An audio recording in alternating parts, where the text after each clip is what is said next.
Terima kasih Dr. Reza. Saudara-saudara selamat sore.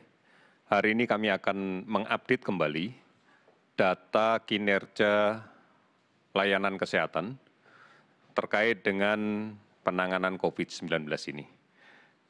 Hari ini tanggal 12 Juni 2020 kita mengupdate sampai dengan pukul 12.00 waktu Indonesia bagian Barat selama 24 jam yang lalu. Kita telah melakukan pemeriksaan spesimen sebanyak 15.333. Artinya ini sekarang sudah menjadi 478.953 orang.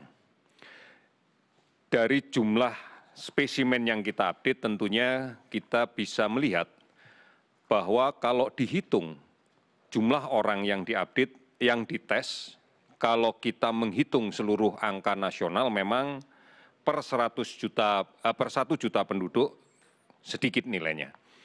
Namun kita pahami bersama bahwa tiap-tiap daerah tentunya memiliki ancaman epidemiologi yang berbeda. Kita tahu bahwa negara kita ini adalah negara kepulauan, lebih dari 17.000 pulau yang diantarai oleh selat dan laut, tentunya ini juga menjadi barier terkait dengan risiko ancaman pandemi. Oleh karena itu, tidak memiliki ancaman yang sama dari satu pulau ke pulau yang lain, dari satu komunitas ke komunitas yang lain.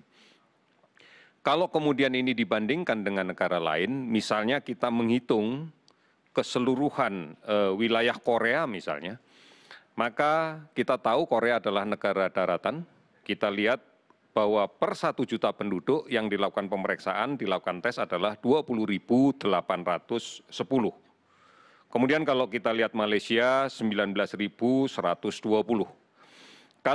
Kalau kita lihat Vietnam, 2.827. Namun jika kemudian angka ini kita analogikan dengan apa yang telah dilakukan oleh pemerintah daerah DKI, maka kita lihat bahwa per 1 juta penduduk di DKI, pemeriksaan sudah dilaksanakan sebanyak 17.954 orang.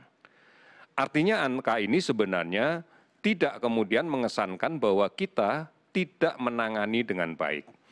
Ini semuanya adalah realisasi dari amanat yang sudah diperintahkan oleh Presiden untuk melakukan pemeriksaan secara masif. Ini data-data yang bisa kita dapatkan. Persoalannya adalah tidak mungkin seluruh wilayah tanah air dengan kepulauan yang demikian luas, kita analogikan dengan negara yang hanya dalam satu daratan, dengan jumlah penduduk yang relatif sedikit dan dengan jumlah penduduk yang lebih sedikit dibanding dengan tanah air kita. Tetapi bagaimana kita menangani daerah dengan ancaman epidemi yang tinggi, kita sebenarnya sudah melakukan sesuatu yang sama dengan mereka. Kami akan terus menghitung potensi ancaman ini pada beberapa daerah yang memiliki karakteristik yang sama dengan DKI. Semisal Surabaya, Makassar, dan seterusnya. Ini adalah gambaran bahwa kita telah bersungguh-sungguh di dalam melaksanakan pemeriksaan ini. Dari data yang kita dapatkan pada pemeriksaan spesimen hari ini, kita dapatkan bahwa akumulasi kasus konfirmasi COVID-19 yang positif adalah sebanyak 1.111 orang, sehingga total menjadi 36.406 orang. Kalau kemudian kita lihat sebarannya, maka angka ini didominasi oleh penambahan kasus 1 di Provinsi Jawa Timur sebanyak 318 kasus, namun juga pada saat yang bersamaan melaporkan bahwa yang sembuh adalah 72 orang. Kemudian DKI Jakarta, 93 kasus baru dan 120 sembuh. Kemudian Sumatera Utara, 88 kasus, belum ada laporan sembuh. Sulawesi Utara, 65 kasus, belum ada laporan sembuh. Kalimantan Selatan, 60 kasus dengan 15 sembuh. Kemudian ada 14 provinsi dengan kenaikan kasus di bawah 10. Bahkan 6 provinsi melaporkan tidak ada kenaikan sama sekali. Beberapa provinsi dengan kasus yang lebih banyak yang sembuh dibanding kasus positif, diantaranya Sulawesi Selatan. Hari ini melaporkan 58 kasus, namun dilaporkan juga 73 sembuh. Jawa Tengah 44 kasus baru, 50 sembuh. Kemudian Sumatera Selatan 33 kasus baru, 38 sembuh. Nusa Tenggara Barat 23 kasus, dilaporkan 72 kasus sembuh. Jawa Barat 19 kasus positif baru, 41 sembuh. Sumatera Barat 10 kasus baru, 15 sembuh. Kalimantan Timur 8 kasus baru, 11 sembuh. Ini adalah bukti bahwa memang sekarang persentase kesembuhan jauh lebih tinggi dibanding dengan kematian.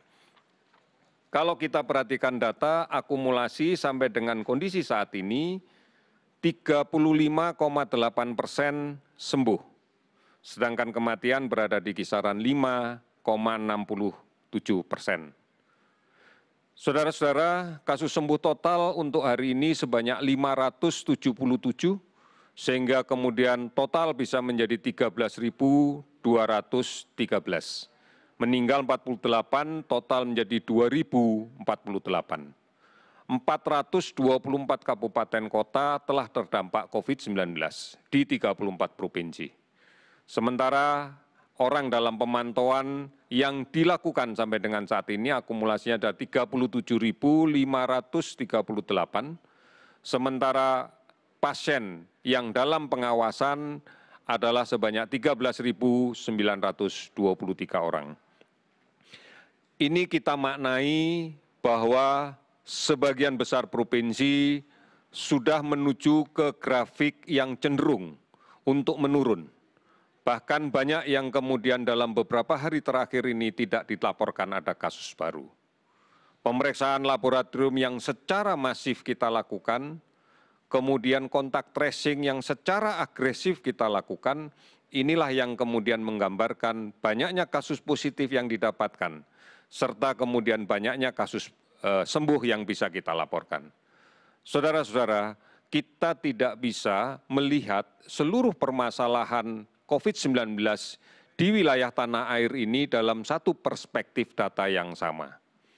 Berbagai macam perbedaan pasti akan kita dapatkan, baik terkait dengan risiko maupun terkait dengan kepadatan penduduk. Inilah yang kemudian tidak mungkin kita membandingkan secara langsung antara kondisi negara kita yang demikian luas dengan kepulauan dan jumlah penduduk yang demikian padat serta sebarannya yang tidak merata, sama dengan negara-negara yang relatif berupa satu daratan dengan penduduk yang relatif sedikit. Inilah kajian yang harus kita lakukan setiap saat, sehingga kebijakan yang dibuat pun juga tidak bisa general berlaku untuk keseluruhan. Ini yang harus kita pahami. Oleh karena itu, pengendalian kita semuanya menjadi faktor penting untuk menentukan keberhasilan penanganan COVID-19 ini.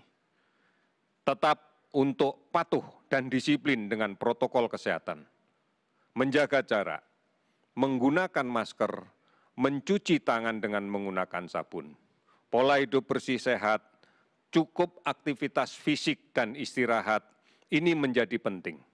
Hindarkan kepanikan dan ikuti terus berita tentang COVID-19 ini secara cermat. Karena kita tahu bahwa cara inilah yang bisa kita gunakan untuk bersama-sama mengendalikan COVID-19 ini. Kami yakin bahwa kita semua bisa melaksanakan. Kita pasti bisa. Terima kasih, selamat sore.